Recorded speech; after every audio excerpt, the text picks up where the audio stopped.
चले जाते हैं। इस प्रकार 8 महीने बीत जाते हैं।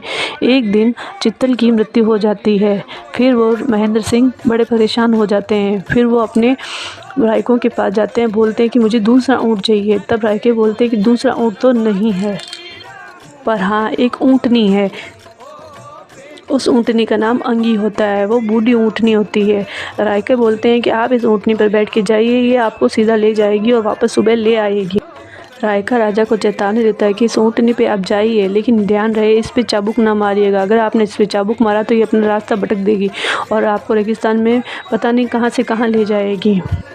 इस प्रकार दोनों जने रवाना होते हैं। ऊँटनी अपनी मदमस्त चाल की तरह धीरे धीरे चलने लगती है। राजा को ये डर सताने लगता है कि कहीं हम लेट ना हो जाए, इसलिए वो गलती से इस पे चाबुक मार देते हैं। और जैसे ही चाबुक मारते हैं, अंगी इधर उधर दौड़ के रास्ता गुम हो जाती है।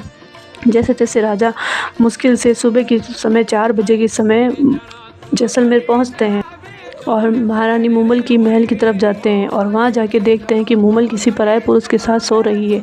ये देख के वे बड़े ही चिंतित होते हैं और दुखी हो जाते हैं। वो अपना चाबुक वहीं फेंक के चले जाते हैं बिना कुछ कहे।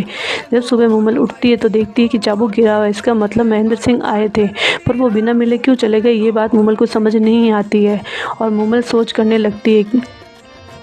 दरअसल में होता क्या है कि जब राजा टाइम पे नहीं पहुंचते हैं तो मूमल अपनी सहेलियों और बहनों के साथ गेम खेलने लगती है।